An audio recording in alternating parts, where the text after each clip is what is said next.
Okay, look, we're kind of low on rent money right now, and I'd hate to do this to Johnny, but you're on a really hard bargain. All right, I'll sell you Johnny, my only son, even though he's only 8 years old, for let's make it a fair deal. $100 and a bag of hot Cheetos. Oh, hey, I didn't see you there. How long have you been there? You know what? It doesn't matter. Just to let you know, today's episode is not for the faint of heart. Just a quick trigger warning for those at home who might hear of this topic and might get a little agitated, maybe a little heated. It's not what you think. Make sure you listen to the whole thing. You might be there and wonder, why are we talking about this? But I assure you, it's actually very important and you might learn a thing or two. So with that being said, all right, fine, $75. How's it going, guys? Oh my goodness, I am so happy to be here right now. It is Wednesday, which means it's Weird Wednesday, which means I am going to be answering a really weird question that you guys have asked me on Instagram. On Instagram, if you haven't followed me already, follow me on Instagram, where I always put a poll whenever I want to see what you guys want me to answer. What kind of burning questions or desires do you guys want to see how I myself would use philosophy to answer it? It's honestly very interesting, the things I get. In fact, actually the week before, the video I did that I had such an amazing time doing was, does life have meaning, or is life worth living? I had such a great time answering that question, and that was actually a question given to me through Instagram. This week, again, is another question given to me through Instagram.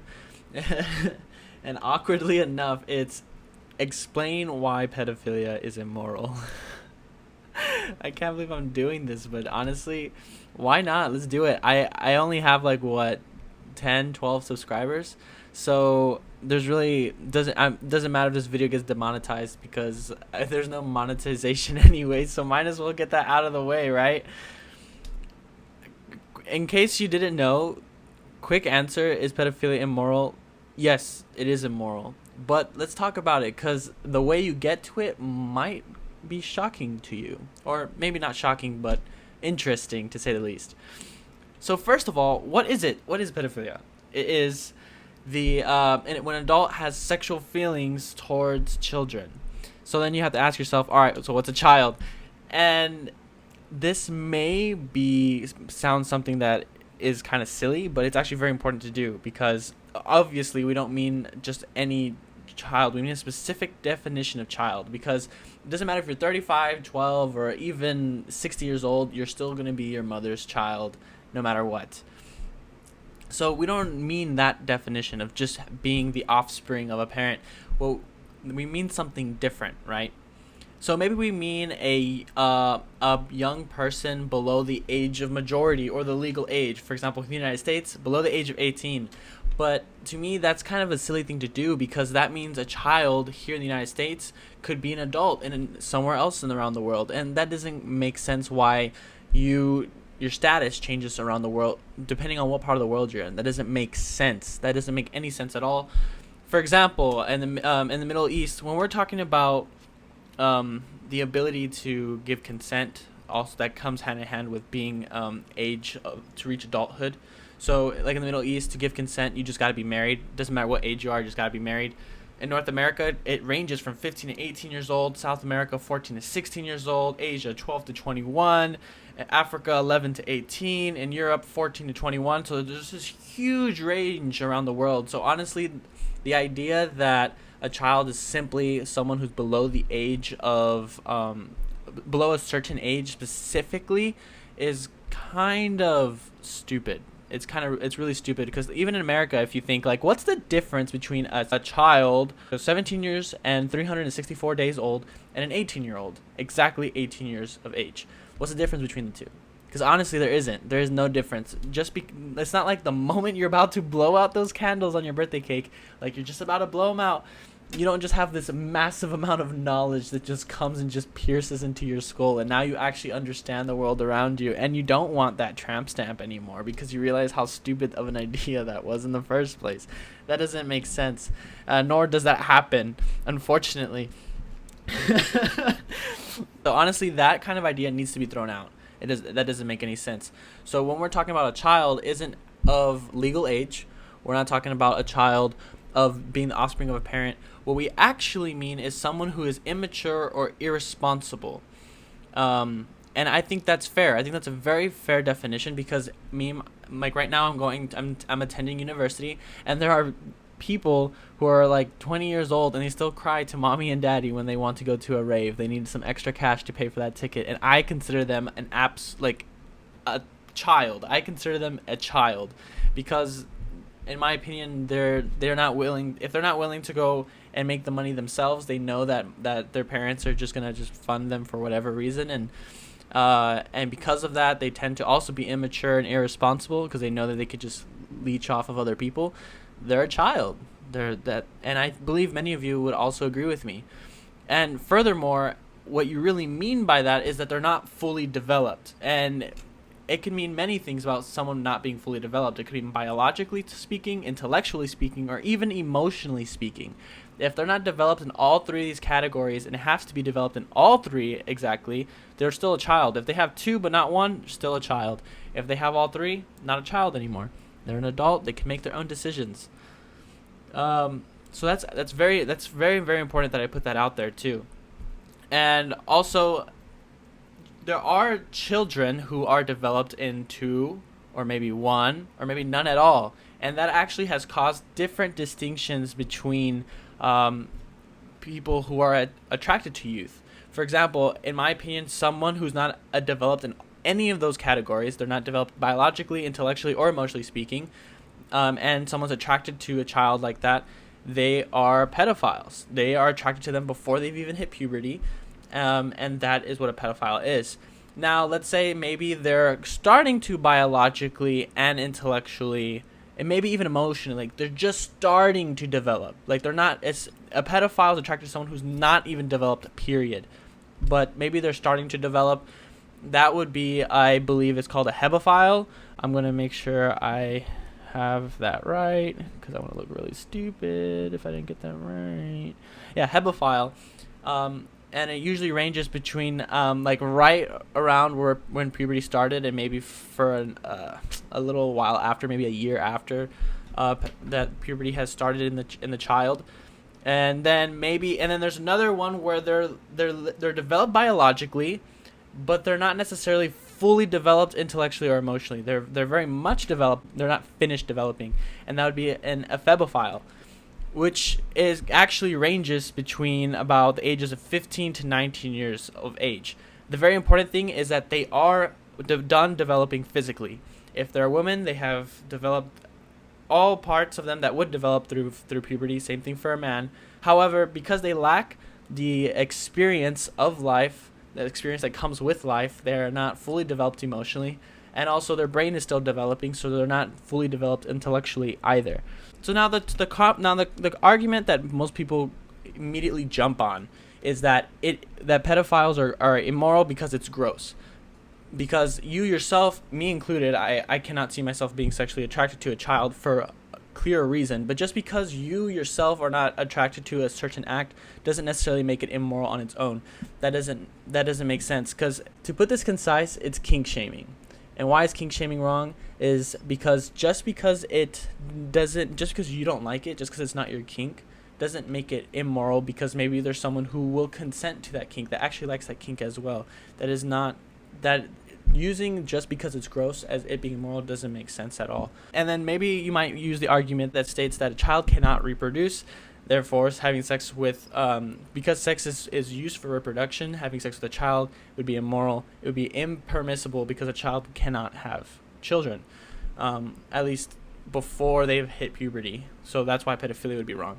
But I think that's also a bad argument to make, because if you think that homosexual sex is or homosexual relationships are okay, then you have to throw that out, because they can't have children either. They can raise a child, sure, but they cannot have a child of their own within that relationship. Or maybe you, for some reason, you're in the minority nowadays that still thinks homosexuality is immoral, which I guess I might have to make a separate video on that too, explaining. That's so sad. I have to explain why it's moral. But then again, I'm here explaining why this is immoral, so which is equally sad. I had to quickly check if my windows were closed. Perhaps think of this. There is a woman and a man who are both married. If the woman is infertile or the man is sterile, or maybe both, if they were both to have sex because they're married, is it immoral?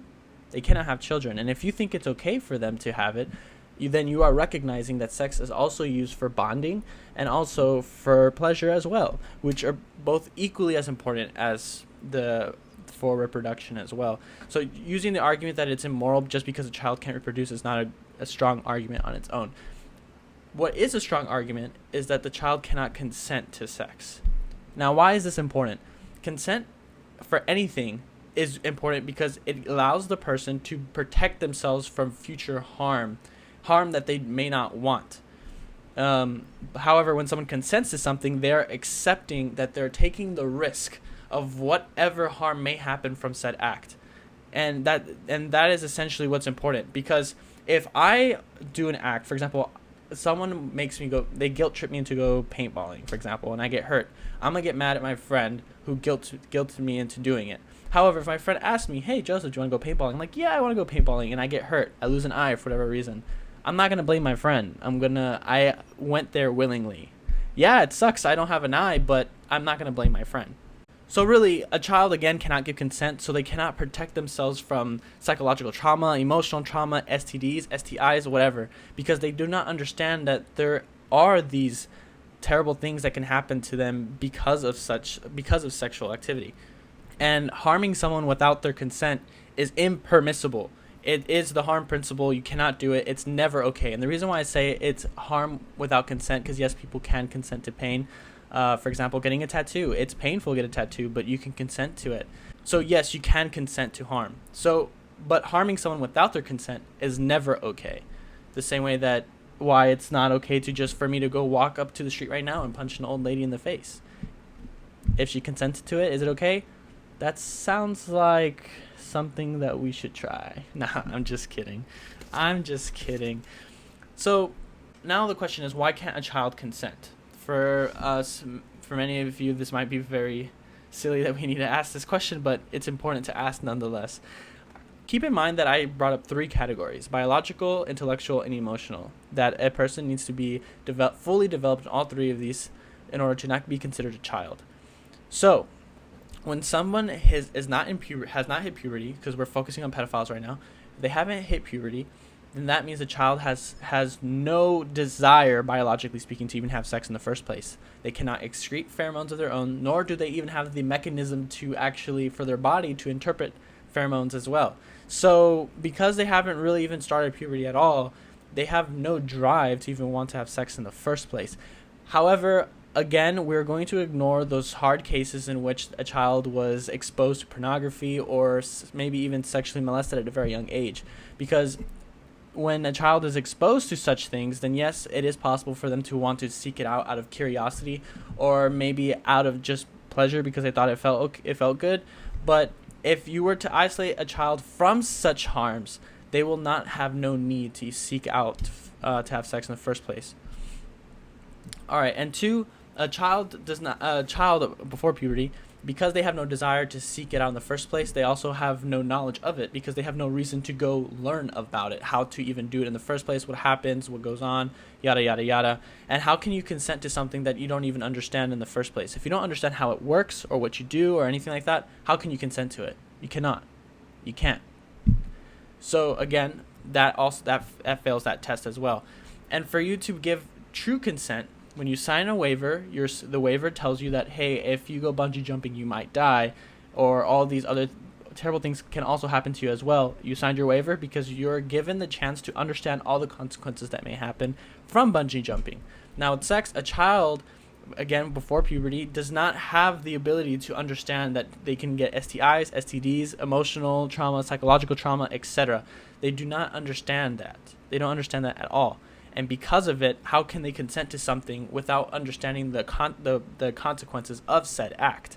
And consequences could be good or bad things. I'm just focusing on the bad things. And honestly, this is kind of, again, we kind of moved away from the biological underdevelopment. This is more in the realm of the intellectual underdevelopment realm.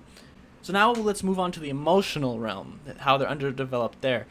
Because they're not developed emotionally in the sense that they don't understand what they can and cannot handle, they're not in the right state of mind to be able to put themselves in such a situation because they do not know what's going to happen to them after the fact. Some people can suffer from PTSD after seeing such a traumatic thing happening, and someone else could see the exact same traumatic thing and not suffer from PTSD. They do not know themselves in that regard. They do not know what they can and cannot handle, and because they're not emotionally developed yet.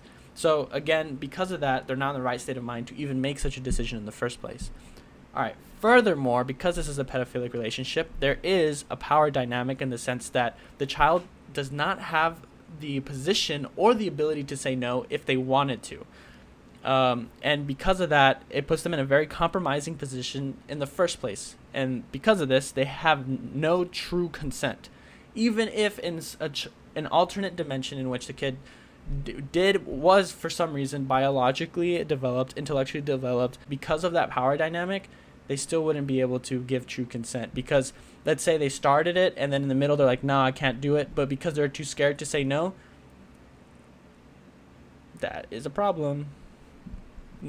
Therefore, consent was never given in the first place. But going back to being biologically and intellectually developed, that kind of goes more into the realm of a pedophile.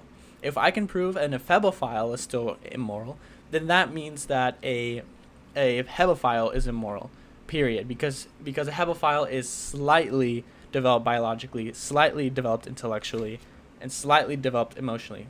Whereas a pedophile is developed biologically, but not developed fully intellectually or emotionally. So again, it kind of goes back to this whole thing where because they're not intellectually fully developed and emotionally fully developed, they do not understand exactly what they can or cannot handle, nor do they know how it's going to affect them. For example, let's think about when you were 12 years old. If I'm pretty sure most of you guys are older than 12 years old, whether you're 16 or 32, think about when you're 12 years old. I'm pretty sure you will agree with me that when I say this, when you think about the things you thought of when you're 12 years old and the way you thought now, are your trains of thought different? Of course they are, because you are more developed emotionally and intellectually.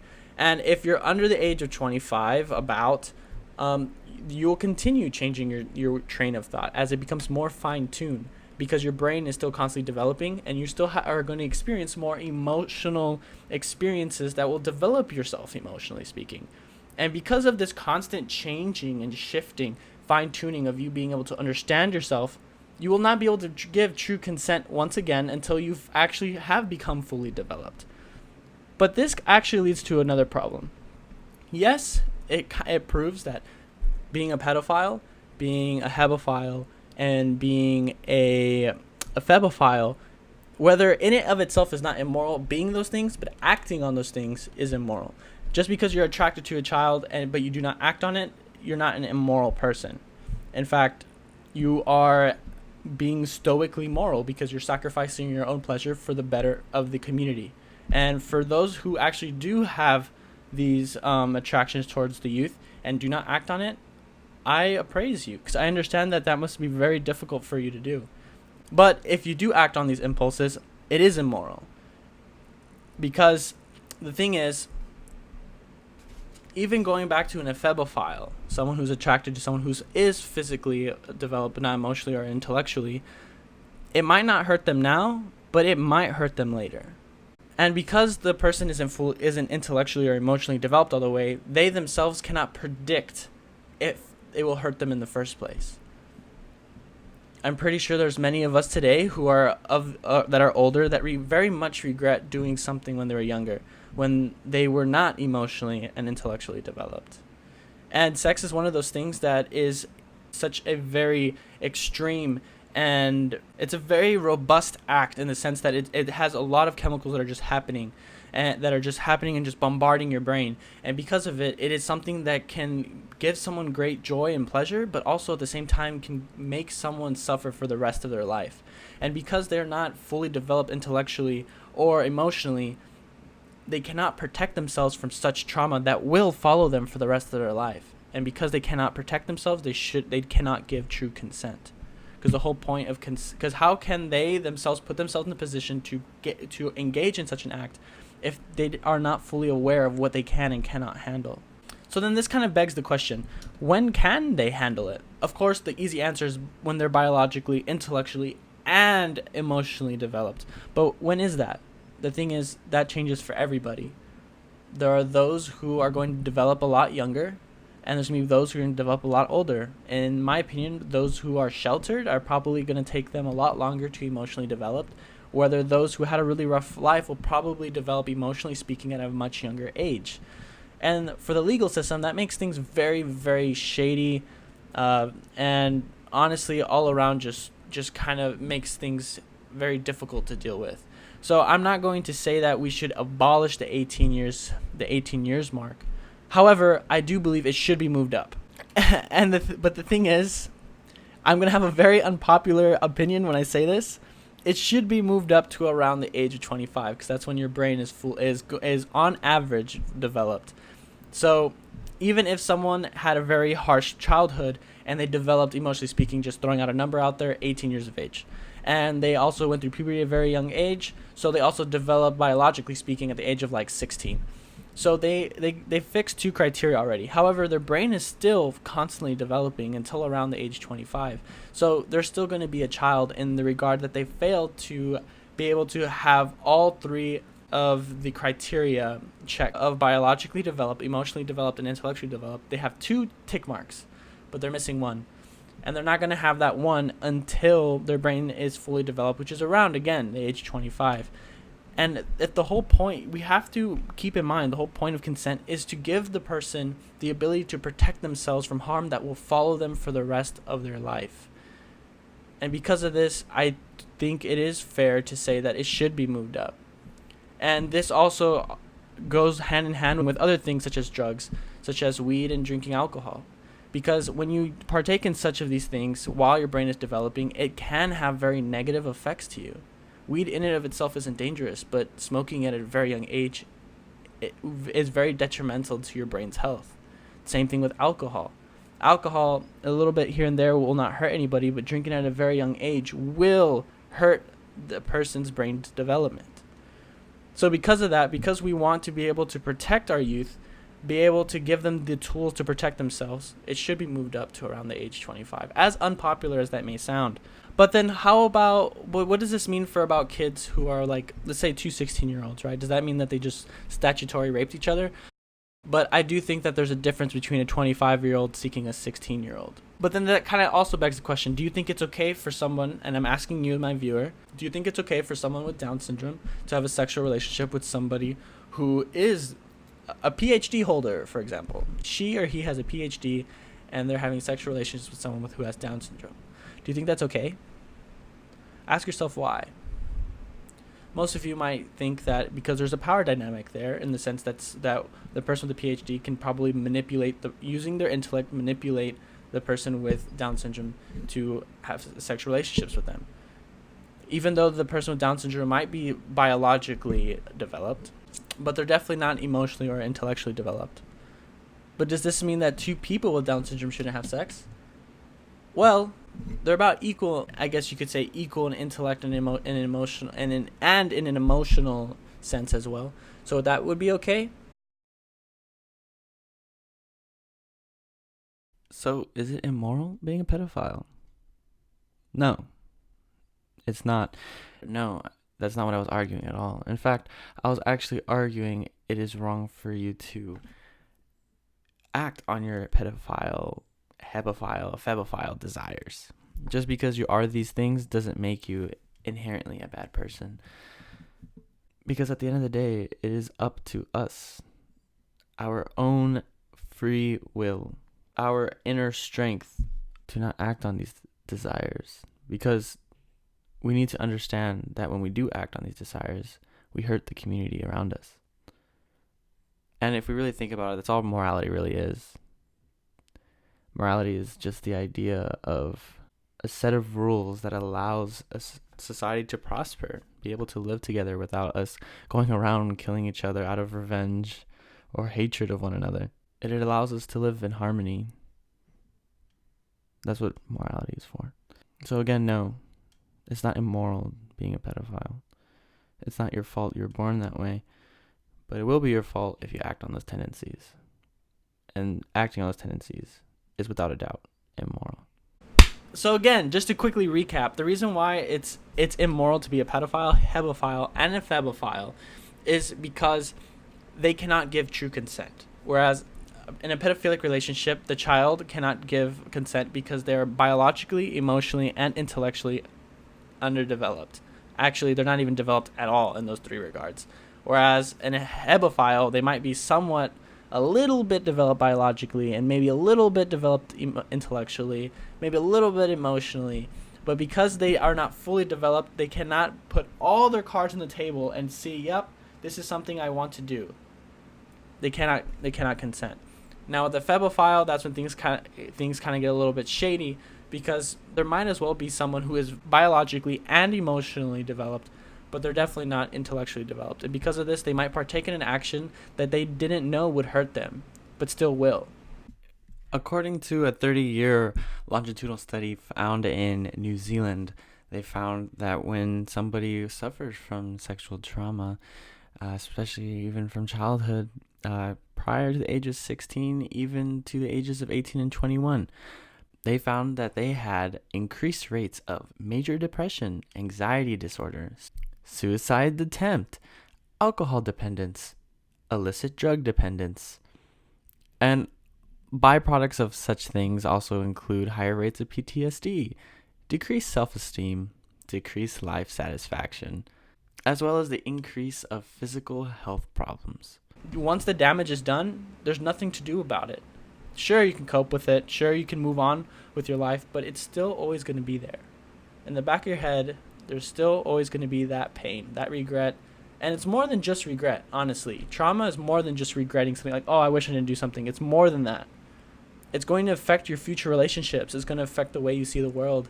And it's going to put it in a very negative light. And it's going to put you in a dark place. You as the child who is about 18, 19 years old. Because your brain isn't done developing. So, before I leave, I wanted to really put this message out there. If you are in a relationship right now and you don't feel like you're ready to have sex, don't. If you feel like your partner might leave you, or maybe your partner might not believe you when you say you love them because you won't have sex with them, that's not a reason to do it. Because if you're not ready and you get you get hurt emotionally speaking, psychologically speaking, your partner isn't going to feel that pain. It's going to be you. You're the one that's going to have to go to sleep with it and wake up with it every day, that pain. Not your partner. Are you willing to put yourself through that? If you think your partner will leave you just because you won't have sex, you should leave them. Do you really think that they truly love you if they're not willing to just wait a little bit until you're ready? Because I'm pretty sure if they did truly love you, they don't want to hurt you. And if they don't want to hurt you, why would they want to put you in a compromising position to get hurt? Sex isn't bad. I'm not here to say that. But we need to recognize that people do get hurt engaging in sex. Even if they did give consent in the beginning, they can still end up getting hurt. And before we can develop even further as a society, we need to understand that. Because there still are people out there who do not understand that someone can give consent in the beginning and then retract it somewhere in the middle. And why it's so important that we should listen to our partner. Because at the end of the day, if your partner gets hurt, your partner is the one that's going to have to feel that pain for the rest of their life. And you're not going to feel it. Even if you guys break up and you move on and you have another partner now, that person you hurt is still hurting. So please be safe, protect yourself. And I know, sadly, there are people out there that cannot protect themselves. But if you're lucky enough to live in an environment that you are given the power to protect yourself, use it. Don't make your life harder than it already is, because life is hard. So be smart. Listen to yourself. Protect yourself. Thank you so much for watching. I know this was probably a very awkward topic to even listen to. In fact, I'm pretty sure there's many of you right now that are watching this and judging me like, why would you talk about this? But this is a very important topic to talk about. You need to understand that just because you accept something to be immoral, but you don't understand it, why it's immoral, you just say, oh, it's immoral because it's immoral, and that's enough. That's dangerous thinking. That's sheep thinking. Because if I can convince you that something that is okay, but I convince you that it's wrong because I don't want you to do it, that gives me dangerous power over you. And you shouldn't live your life giving power to someone else like that. So constantly question things and constantly seek answers for yourself, no matter how taboo the topic may be. And you might even learn something about yourself in the process. You might even learn to enjoy life a little bit better too.